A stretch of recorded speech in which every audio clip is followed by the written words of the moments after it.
5వ ఆదివారము సిలువ ఎందలి ఆనందం. గలతీ 6:14. అయితే మన ప్రభు అయిన యేసుక్రీస్తు సిలువ నిమిత్తము మరి దేని యందున అతిశయించుట నాకు దూరం అగును గాక. దానివలన నాకు లోకమునకు నేను సిలువ వేయబడి ఉన్నాము. ప్రార్థన. దయగల యేసు ప్రభువా, నీ ముఖము ఎదుట అది శ్రమలు, మా ఎదుట ఇది వాటి జ్ఞప్తి. ఈ ప్రకారముగా నీ సంఘంలో జరుగుచున్నది కాబట్టి నీకు స్తోత్రములు. ప్రభువా, నీ ముఖము ఎదుట శ్రమలన్నీ కనబడుచున్నవి. నీ ముఖము ఎదుట నీ కనుల ఎదుట ఉన్నవన్నీ మాకు నీ ఎదుట కనిపించుచున్నవి. తరువాత 2000 సంవత్సరములు జరిగినవి, ఇప్పుడవి మా ఎదుట లేవు, మా వెనుక ఉన్నవి. 2000 సంవత్సరములైన తర్వాత మేము వచ్చి ఉన్నాము.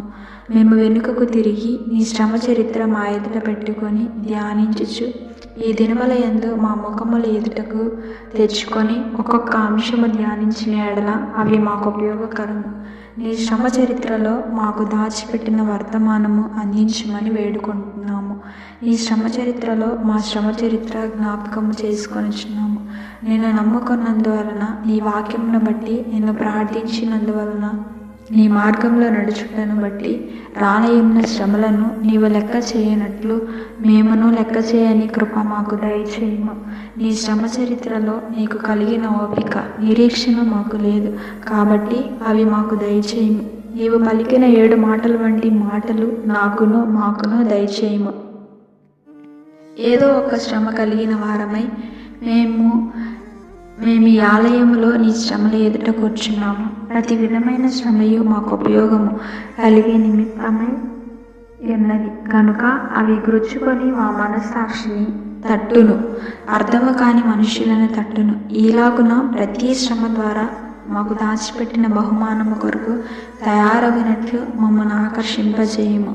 తండ్రి, ఈవేళ మేము మాట్లాడుకునే మాటలు, మా ఆత్మ లోపలికి పోయే మాటలు, మా జీవిత కాలమంతా మేము బ్రతుకుటకు వెళ్ళే మాటలు, కొన్ని నిమిషములు మీ శ్రమలను ధ్యానించినప్పుడు మీ శ్రమల ధ్యానం వలన మా శ్రమలను మరచిపోయేటట్లు మా దృష్టిని నీ వైపు త్రిప్పము. నీ ఉపదేశము తట్టు, నీ శ్రమల తట్టు, నీ వీక్షణ తట్టు, నీ జయం తట్టు త్రిప్పుము. శ్రమలు కలిగేటప్పుడు విసుగుకొనుచున్నాము, కానీ ఇప్పుడు ఇది మా భాగ్యము, మా బహుమాన పల్లెము, మా విజయ ధ్వజము, ఇది మా విశ్రాంతి అని చెప్పి ఆనందించదము. అట్టి ఆనందము మాకు దయచేయము. శ్రమల పాఠములను మాకు నేర్పించుమని యేసు నామమున వేడుకొనుచున్నాము. సిలువ ధ్యాన కూటస్థులారా, ప్రభు మీకు తోడై ఉండునుగాక. ఈ వాక్యంలో పౌలు గారు ఏమన్నారంటే, నీ సిలువ యందే నాకు ఆనందం అన్నారు. అయితే కష్టములు వచ్చినప్పుడు విచారించుదురా లేక సంతోషించుదురా? విచారించెదరు. కానీ మన పాపములు, లోక పాపములు పోగొట్టుటకును మనల్ని పవిత్రులుగా చేయుటకును ప్రభు ఏ నేరము చేయక శిలువ మరణము పొంది ఉన్నారు. ఆ శిలువ వలన 7 విధములుగా విచారమున్నది, సంతోషమున్నది. ఏమనగా ప్రభు శిలువపై ఉండుట అనే విషయము విచారమే, కానీ ఆ శిలువ ద్వారా మనకు ఆదరణ, శాంతి కలుగుచున్నది కాబట్టి మనకు సంతోషం ఎందుకంటే మన పాపంలో ఆ శిలువ ద్వారా పోయినవి కాబట్టి సంతోషింపవలెను. క్రైస్తవ విశ్వాసులకు అనేకములైన శిలువలున్నవి. ఆ శిలువలు ఏమనగా శ్రమలు, కష్టములు, శోధనలు, ఇరుకులు, ఇబ్బందులు, పీడకలలు, దుష్ట శకునములు, దురాలోచనలు, చెడ్డ పనులు, దురాశ, దుష్టత్వము, అనుమానము, ఈ మొదలగునవన్నీ మానవులకు శిలువలే. ఒక శిలువ కాదు, అనేక శిలువలున్నవి. అయితే ఈ మొదటిగా ఉన్న శిలువలన్నీ మనము చేసిన పాపముల ద్వారా స్వయముగా మనంతటా మనము తెచ్చుకున్న శిలువలు. అయితే ఆ శిలువలు ఎక్కడికి తీసుకొని వెళ్తాయంటే నిత్యము శ్రమలను అనుభవించే నరకములకు తీసుకొని వెళ్ళును. అయితే ప్రభు పొందిన శిలువ ఆయన చేసిన పాపమును బట్టి కాదు, మనలను బట్టి ఆయనకు శిలువ ప్రాప్తమైనది. ఆ శిలువ ద్వారా పాపములను జయించినారు, తుదకు మరణమును జయించినారు. కాబట్టి ఆ శిలువ మనలను మోక్షమునకు తీసుకొని వెళ్తుంది. అందుచేతనే ఆ శిలువ ద్వారా ఆనందించవలయును. ఆ శిలువ ఎట్టి కష్టమునైనా తొలగించి మోక్షం ఇయ్యగలదు. ఉదాహరణకు ఒక స్త్రీ ఉన్నది. ఆమె శరీరమందు 2 రకములైన జబ్బులున్నవి. అంటే ఆ 2 జబ్బులు కూడా ఆమెకు 2 శిలువలు. అప్పుడు ఆ స్త్రీ ఆ జబ్బులని 2 శిలువల మీద ప్రభువు శిలువ వేసింది కాదు. ప్రభు శిలువను తన కట్టు వస్త్రము మీద వేసుకుంది. వెంటనే తనలో ఉన్న ఆ జబ్బులనే 2 శిలువలు ఎగిరిపోయినవి. రెండవ ఉదాహరణగా గూడెం వాస్తవ్యుడు ఒక ఆయన పుస్తకం రాసి అయ్యగారిని దిద్దమన్నారు. అయ్యగారు దిద్దినారు. అయితే అయ్యగారు ఈ మాట అన్నాడు, ఇప్పుడు దిద్దిన పుస్తకముపై శిలువ గుర్తు వేసి ఉంచండి, లేకపోతే దెయ్యం ఎత్తుకొని పోతుంది. ఆయన నిజముగా దెయ్యం ఎత్తుకొని పోతుందేమో అని తలంచి ఆ పుస్తకముపై శిలువ గుర్తు ఉంచినారు. మరునాడు ఉదయం లేచి చూస్తే ఉంది. అప్పుడు అచ్చు ఆఫీసుకు వెళ్ళి అచ్చు వేయించినారు. దయ్యం ఎత్తుకొని పోలేదు. కాబట్టి అయ్యగారి మాటలు అబద్ధమైనదా? కాదు. శిలువ గుర్తు వేసినారు కనుక దయ్యం ఎత్తుకొని వెళ్ళలేదు. మూడవ ఉదాహరణగా రాజమండ్రిలో ఒక ఆయన పుస్తకం రాసినారు. అయ్యగారిని దిద్దమన్నారు. అయ్యగారు దిద్దినారు. అయ్యగారు పై వ్యక్తికి చెప్పిన మాటలు ఈయనకు కూడా చెప్పినారు. అయితే ఆయన ఇలా అన్నాడు, దెయ్యంలకు కాళ్ళున్నవా, చేతులున్నవా? పెట్టెలో పెడతాను, పెట్టెకు తాళం వేస్తాను, ఇంటిలో ఆ పెట్టి ఇంటికి కూడా తాళం వేస్తాను, అప్పుడు ఎలాగూ ఎత్తుకెళ్ళగలదో చూస్తానన్నారు. శిలువ గుర్తు వేయలేదు. అయితే ఇప్పటికి 30 సంవత్సరములైనది కానీ ఇంతవరకు ఆ పుస్తకం అచ్చుపడలేదు.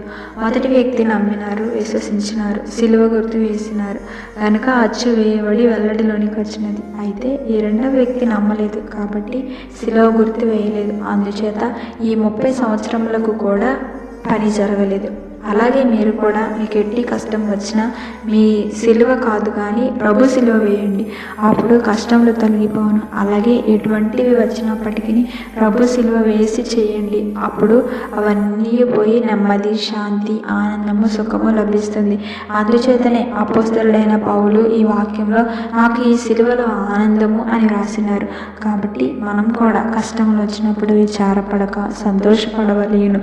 విచారించినట్లయితే కష్టం మరింత ఎక్కువగును. కాబట్టి ఈ కొన్ని వాక్యములను మీ అనుభవములో వాడుకొనుటకు దేవుడు సహాయము చేయనుగాక. ఆమేన్. శిలువ చరిత్ర. ప్రియులారా, ఏమి చెప్పవలెనో, ఏమి విప్పవలెనో, ఏమి చెప్పకుండా కప్పవలెనో, ఆయన శ్రమ ఎదుట ఏం చెప్పాలి? ఆయన తనపై ఉన్న శ్రమలు శిలువపై వేసి మహోన్నత సింహాసనముపై కూర్చున్నట్లు ఉండెనని మనకు తెలియను. మనకును ఆ విధముగానే జరుగును. నల్ల శిలువ కాదు, చెక్క శిలువ కాదు, మహిమ శిలువ, తెల్లని శిలువ. నీ మనస్సుని తాళపు చెవి విప్పి చూడండి, ఆనందించండి.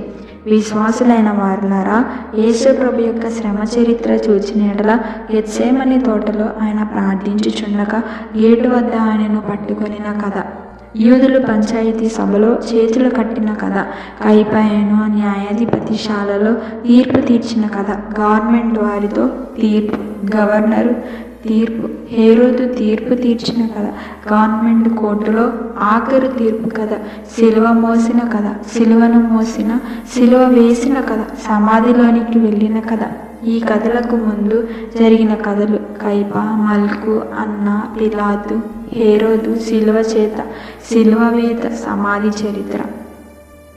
కైప పెద్ద పూజారి, కొత్త పూజారి. యూదులు ప్రధాన యాజకులను కలిసి ప్రభువుపై కుట్రలు చేయుచున్నారు. ఏమని? జబ్బులు అద్భుతముగా బాగు చేయుచున్నందున ప్రజలంతా వెళ్ళుచున్నారు. ఆయన బోధించుచుండగా వినుటకు అందరూ వెళ్ళుచున్నారు గనుక మనం ఎవరికి బోధించదమో? శత్రువులు వచ్చి మన పైబడి జయించెదరు. కాబట్టి మనం ఆటంకంగా చేయదుము. అలాగే జబ్బులు పోయే దగ్గరకు ప్రజలను మరియు బోధల ఎద్దుకు వేసిన వెళ్లకుండా ఆటంకము చేయవలనని వారు అన్నారు. వెంటనే ప్రధాన యాజకుడు లేచి, మీ ఆలోచనలు సరిగా లేవు, తప్పేమున్నది? మన ప్రజల కొరకు ప్రతినిధిగా వచ్చాడంటున్నాడు.